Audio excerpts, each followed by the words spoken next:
Welcome to Younger Older. I'm Dave Wager, coming to you from the studios here at Silver Birch Ranch on the campus of the Nicolet Bible Institute.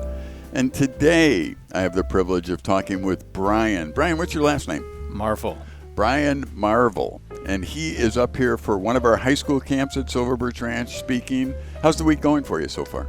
It's been great. It's been so fun to be with these students and see their energy and their enthusiasm and their love for the Lord. Yeah, they do have a lot of energy, don't they? They do. Now, are you finding, when I'm going to speak to young people today, I'm finding that the contrast that the Bible gives to life the way it is without God is something they're actually embracing. It actually does speak to their hearts because there's so many broken things out there. Are you finding that as you go?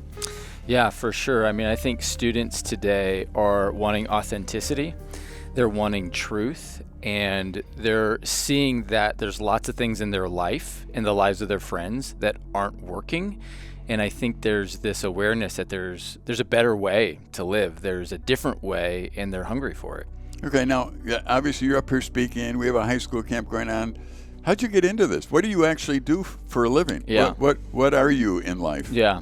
So in addition to being a husband and a dad, I'm a pastor of a local church in the Milwaukee area. Meadowbrook Church is the name of our church. We're in the Wauwatosa area. Okay.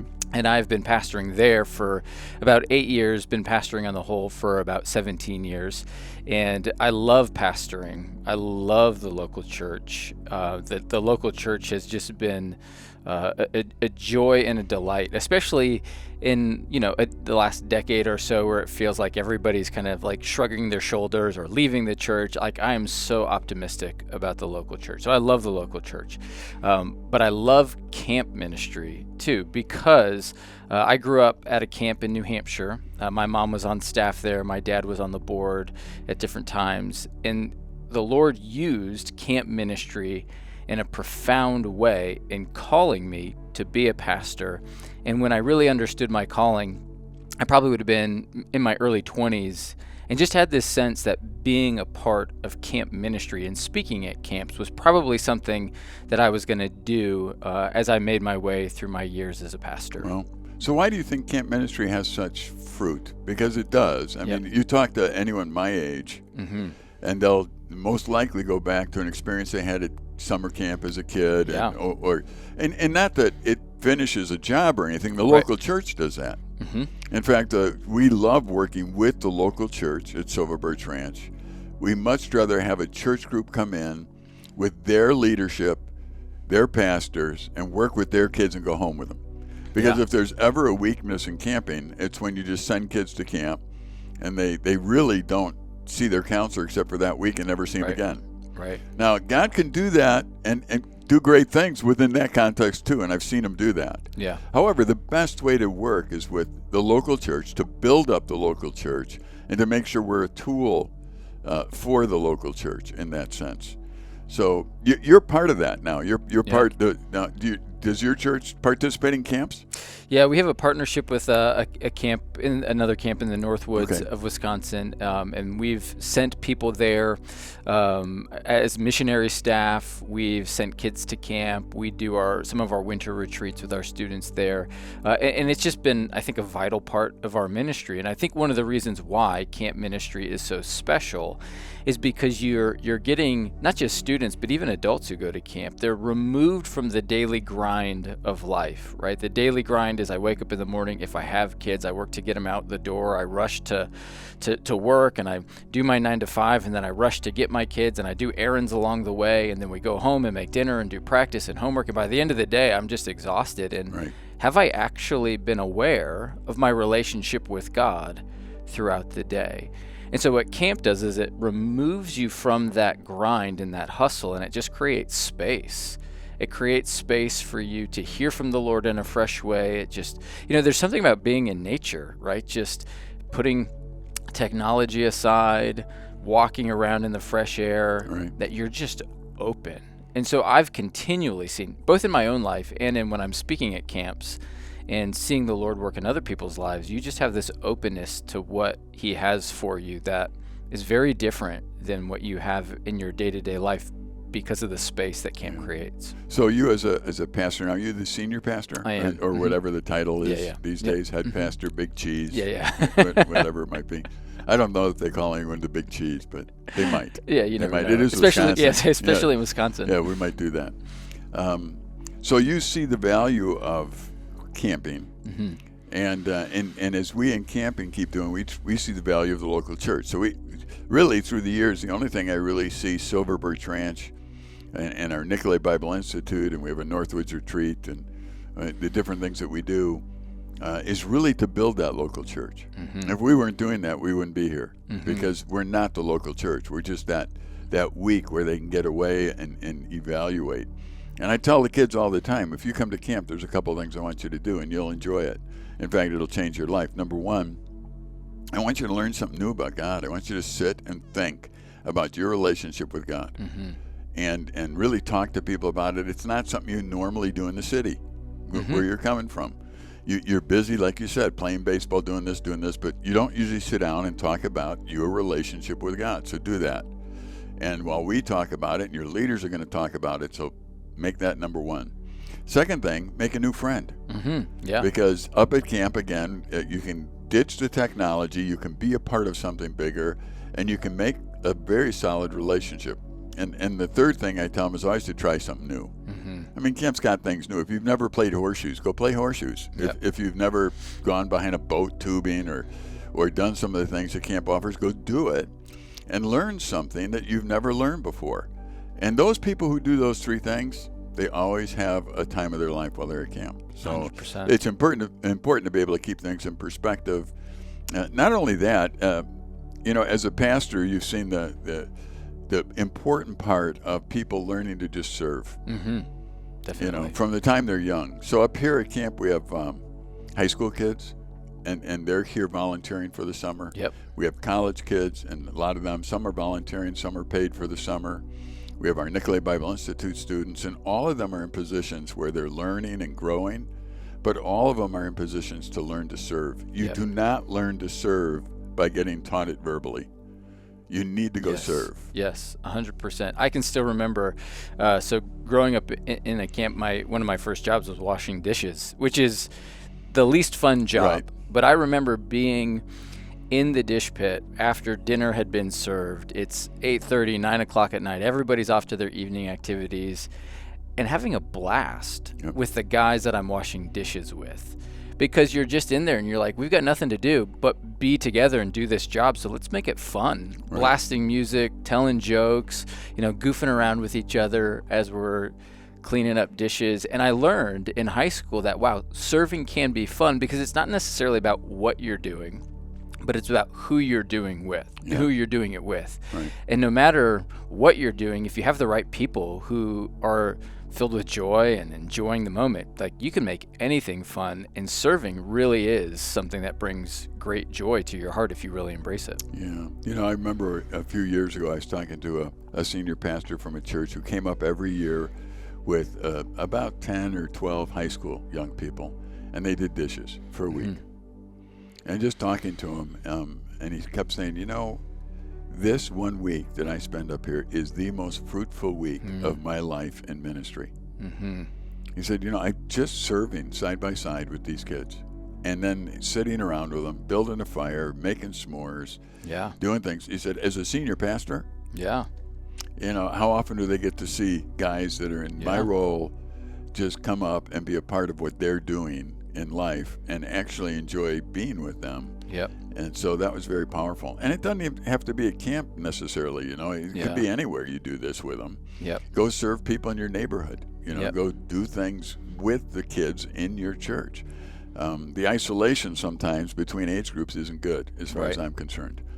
Up here in the summers especially, almost every day you'll see me out on my little gator, and I'm out fixing tether balls and doing different things and stopping and talking to kids along the way. And so it's normal for them to see someone my age just out there serving. And then sitting and talking with them about whatever. And I think that's healthy, to be able to talk to people, different generations, see what they're doing, see what they're about. If nothing else, see that they're still serving. And that's how you teach service. In the church that you're at, you have youth programs there? Yep, we have a junior high program, a high school program, obviously, elementary school and younger. But yeah, we really value the next generation and raising them up to have a lifelong faith. And your church must give you flexibility enough to go out and speak at camps like this? They do. They give me so many what they call outside ministry days that enables me to have some flexibility to travel places, to speak places. So it's a great blessing and a great benefit that they've given us. Yeah, well, we're thankful that they allow you to do that. How do you get things covered at church then? Yeah, we have a really great staff. We have, there's probably 10 or 11 of us on staff at, variety levels of part-time, full-time, different roles that people serve. But we have just this awesome group of people who can fill in behind me when I'm gone. We have some really high-level volunteers. We're blessed with people who can teach at a high level. We even have some people who have seminary training who aren't serving in full-time vocational ministry. So our church isn't a huge mega church, but God has blessed us with lots of talented, gifted, skilled people who also have a heart for serving the Lord and serving the local church. So last summer I had a sabbatical for 3 months, and what I realized when I came back was that they didn't miss a beat without me. They were just fine without me, which for a pastor at one level is kind of like, oh, am I really needed here? But at the same time, it gives you great confidence that as a pastor, it's not really about you. It's about what God is doing in and through the wider body. Yeah. One of the things I learned, my dad founded this camp, and one of the things that stuck to me while I was growing up was the fact that he tried to make everybody around him better than he was. Mm-hmm. Yep. And he wasn't threatened by that. Yeah. When somebody came and they were a good speaker or whatever else, he would encourage them to speak. He'd give them time to speak. He would look for them to develop. And I remember talking to him about it and just the idea that, healthy people aren't threatened by the fact that other people are really good at what they do and even better than them. Yep. And so you can develop the next generation so that they're better at what you do than you are. Yep. And you'll never, ever be threatened by them. Yep. If you do it that's what health is. Yeah. And in reality, I know one day I'm going to fall over. I'm not going to be here anymore. Yeah. And one of the greatest blessings to think about is they're not going to miss me for a while. Yes.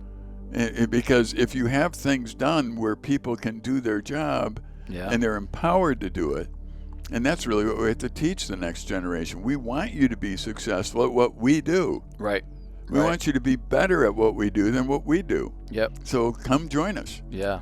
Yeah, we're in the process right now of looking for a new youth director. And actually, while I've been up here, we've been interviewing, and we interviewed a guy just yesterday who has great potential. And as I'm talking to him, it's interesting because I'm seeing a lot of myself in him from 15, 20 years ago. And I think to myself, man, like this guy could be dynamite at our church and even beyond. And we would be lucky to have him for a period, because the reality is he'll probably go on to do great things. And we have this snapshot of really pouring into him and hopes to launch him into whatever God has for him next, because we don't possess the people who God has put in our ministry. We are called to shepherd them, but they ultimately are God's people, and we want to see them go on and do whatever God has for them, even if it means surpassing the things that we are currently doing. Yeah, I was talking to some young people today about job security in life, and I said, I have the greatest job security, and they're just looking at me like, I don't know what that means. Yeah. I said, well, if you're willing to do anything, you have job security. I said, if you look around, there's some things that are always going to need to be done. Yep. People are always going to make a mess. So if I'm willing to clean it up, you got a job. I got a job. People are always going to eat. Yep. So if I'm willing to do dishes, or if I'm willing to cook, then I'll always have a job. Yep. If I want to take out the garbage, I will never lack. Right. So I said, all you got to do is look for things that will never stop. Yeah. Get yourself involved in them, and people will always want you around. Yeah. And they just looked at me like I was goofy. But, little do they know how much garbage today I picked up and how many things I did that is an everyday occurrence, and it really is a privilege to be able to do it. But this security in life doesn't come from our talents or our ability. It comes from walking with God and enjoying Him. Mm-hmm. every kid that I see now, my wife and I wrote a book on Psalm 23 for kids, for families. Mm-hmm. And really it was about a young person that was with us that was a great illustrator. And we thought, well, we have to write a book because this person needs to illustrate one. Right. And we did it, and boy, are they a great illustrator. And in the process of doing that, one of the things I kept talking about with young people was the most important thing that you will ever do in life to be successful is be close to God. Your proximity to God is what matters. Mm-hmm. That's the thing that makes you successful. And anybody can do it. I don't care what your personality is. Yep. You can be an artist, you can be an athlete, you can be in a wheelchair, you can be old, you can be young. But if you choose to stay next to God, great things will happen in your life, and great things that are beyond your explanation. And that's really what we're hoping to train that next generation in, whether they be in church service or camping, or, we just had a guy here that flies for Sam Air out of Peru. Yeah. And what's interesting about that is I remember him when he was in high school here. Huh. And he was messing around as a mechanic here, and honestly, there were times where I wondered what he was doing. Yeah. Why he was here. Yep. But then he got really good at being a mechanic, and he went to our college program, the Nicolet, what is now Nicolet Bible Institute program, and then he went on to mission aviation and passed all those courses, and he's been in Peru. Now he's in charge of all the maintenance of a base in Peru for missionaries for the airplanes. Yeah. And it's a thrill to be able to see that, but there's a process. Yep. And if young people are listening, one of the things I keep encouraging them to do, don't just go out there and make money. Go out there and serve. Yeah. Go out there. When you're young and your bills are being taken care of by mom and dad at this point, go learn to serve. Yes. Just go out. If you don't need the money, don't. Even if you think you need it, go without it for a little bit. Go and serve somewhere. Serve it. There are so many places. There are probably people in your neighborhood that are older that have trouble cutting their grass. Go cut their grass for them. Yeah. Go do something to make somebody else's life better. You'll just do it, and you'll learn to serve, and you'll learn to be somebody who God uses in life, because servants God uses. He does. And if you're close to God, you're walking with God, then you serve the people around you. That's a byproduct of that. Yep. And so I encourage you to keep considering not just going out and making money. Anybody can do that. Yeah. But actually serving people. And if you make money, you make money. Yep. That's fine. Yeah. It's kind of interesting because I like telling the story. Years ago, I was when I made the decision to come up to Silver Birch Ranch. It was 1981, and when I graduated from high school, went to college, I couldn't figure out what major I wanted to do, but I knew I wanted to serve in camping. Mm-hmm. And the camps that I knew at that point were all summer camps. There was no money. And so I thought, all right, I'm going to go and become a teacher. Yeah. So I get paid year-round, and I can give my summers. Yeah. I know all the educators are going, dumb reason. Well, I enjoyed education. I enjoy kids, obviously. Right. It's just that wasn't my main reason. My main reason was I wanted to serve in the summers at Silver Birch Ranch, and I didn't want to be a burden to the ministry. Yeah. I didn't know it was going to turn into a lifelong thing for me. Yeah. So I encourage young people, think big as far as possibilities, but think small as far as serve in the little areas right now at church. Yeah. There are places at your church people could probably serve. All the time. Yeah. I mean, we need people all over the place. And I think one of the greatest joys is serving with young people. I mean, there's a gentleman here this week who's 70 years old hanging out with high school students. And I've said repeatedly, I think some of the best youth leaders are people who are retired and older because they have life experience, and they love hanging around young people because it keeps them youthful as well. And so, whether it's serving with students or even elementary school kids, I mean, there's just something about young people that if you have the mindset of like, they're not weird, they're not scary, they're not overwhelming, they're just people like me, and I have something to offer them, you'll actually find they actually give you a lot back because there's this reciprocal relationship with young people. They're wanting somebody older to be around them, and there's just so much joy in serving that generation. Yeah, and if you have trouble finding out how to do that in your church, go talk to your pastor. Yeah, where can I help? I want to serve. Yeah. How can I serve? And really, if you can take a young person with you, that's even better. Yeah. Go serve. And I love taking a young person with me, especially those that are stronger. They see me starting to do something, go, I better help you. Yeah. Right. But you're teaching them too at the same point. Yeah. I don't know of any pastor, if you ask them, hey, do you have a place where I could help and serve? They would say, nope, we're full. We don't need any more help. Every pastor is going to be like, no, I've got stuff for you to do, for sure. That could be. And I think that it is. My impression, and whether it be true or not right now, is when I go to the local church, it seems like I keep hearing about how hard and how much people work and how we can keep it less. Mm-hmm. And my inner self goes, don't do that. Mm-hmm. It's not about keeping it less. Mm-hmm. We need to organize our time so that we use it well and we redeem the time. Yes. There's an exercise I do. I won't do it now because it takes a little time to do it. But I like taking the young men from Nicolet Bible Institute that I mentor and asking them how many hours they have in a week. It's 168 or whatever it is. And then we start minusing things. Yep. And all we do is minus. Okay, how many hours a day do you sleep? Yep. And of course, asking a college student how many hours they sleep is a loaded question. But we try and figure out how many they might sleep. Right.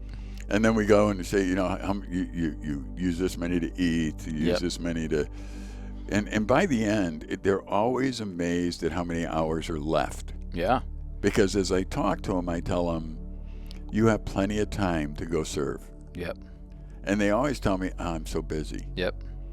I remember when I worked in the local church, I did this as I talked to, we really didn't make announcements at our church about we need help. Mm-hmm. We had a different philosophy at that time. We tried to identify guys that we wanted, that we saw gifted in certain areas and go after them, rather than just announcing for anybody to come and help. So normally I would go, let's say I might come to you, Bryan, and say, you know what, I see that you love to teach and you love serving, so could you consider working with our high school club? Yep. And I would want you to pray about it and think about it and somehow use your gifts and talents that way. Well, as we did that, most of the time the people came back to me and said, I'm so busy. Mm-hmm. That's where I started with the 168. I would sit them down. We go through it. Did you know that on an average, after we did everything that they do in life, and then I exaggerated things even. So I even gave them go to the store for an hour every day, that kind of thing. Right. On an average, they still had 20 hours a week with nothing to do when they were awake. I believe it. And none of them acknowledged that at the beginning. They said, there is no hours in the week. No more time, yeah. And so once we did that, it was like, oh. And then if you actually manage your time well. Yes. You might have up to 40 hours a week where you can do something. Yeah. So I think we need to redeem the time, and I think we need to encourage people of the church, your church, and any church, redeem the time. Yeah. Take it seriously and manage your time. Sleep well when you need to sleep. Yep. Use your energy for something. Yeah. As you're talking to high school kids, if what is it that, like, number one message you're trying to give them today? Yeah. I want them to know who they are in terms of their identity in Christ, because I think everything flows from that. And we so often forget of who we are, and we're running to all these other things, hoping to find a sense of purpose and identity and meaning.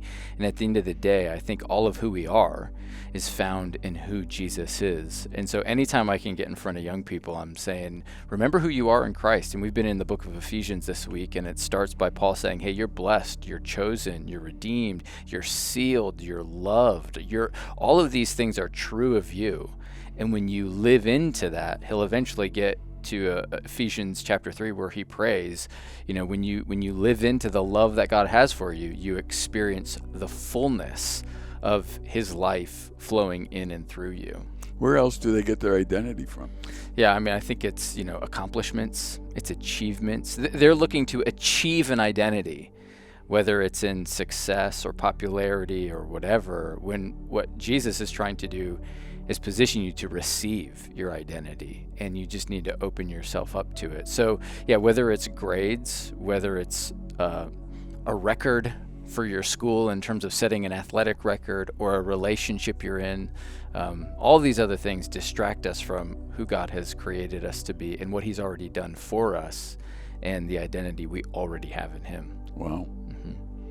I see that so many young people today are suffering from being anxious, being depressed, is that the answer to understand their identity, or is there something else going on? Yeah, I think that's a starting point. I mean, I think, every young person has a nuanced story of why they're experiencing the things they're experiencing. But I do think a starting place is understanding your identity, specifically as it's found in God's love for you, because everybody wants to be loved. Everybody wants to be accepted. And when we are able to see that Jesus has gone to great lengths by laying his life down so that you can have relationship with him, I think it starts to change the way you understand the life around you, and it starts to give you a sense of hope and purpose, because that's what Paul's praying for in Ephesians 2. He says, I pray that the eyes of your heart would be open to know the hope that you have in Jesus. Yeah, I think it's so important for young people to understand that the majority in life doesn't constitute the truth necessarily. Yeah. So trying to find consensus and that kind of thing may not mean anything. There is a truth out there. Yep. And God is the one that reveals that to us. And the truth actually sets you free. It does. It doesn't enslave you to be somebody that you shouldn't be. And I often rejoice in the fact that God created me, loves me. I'm not going to get into it in this podcast, but I was a kid in a wheelchair, so I understand what it's like to be freaky compared to the rest of the world. And I also understand what it's like to have God heal you from that in time, and then play football and be voted all-state in college and all that kind of stuff, and both ends of the spectrum. And I'm telling you, the only identity that mattered to me was the identity that I had in Christ. Yeah. All the other stuff was stuff. I could be in a wheelchair. You could call me a crippled kid if you want. Or I could be a star athlete. You can call me a great athlete if you want. But I understood how fleeting that was. Yes. And one day I was an all-state football player. The next I got injured and people couldn't even remember my name. And so, the identity, if your true identity can be taken away, you're in trouble. Yep. And I'll tell you can't take my identity away or your identity away. We're children of the King. Yes. And that's who we really are. Well, I do thank you, Bryan, for spending time with me today. It was great to be here. And how could people get a hold of you if they want? Maybe they're down in southern Wisconsin and they want to get a hold of you. How could they do that? Yeah, I have a website that's just my name, bryanmarvel.com. You can find me on Facebook and Instagram. I'm not as active on social media as I used to be. Okay. But yeah, go to bryanmarvel.com and you can find me there. All right. You want to talk to Bryan? Go to bryanmarvel.com. Goodbye for now.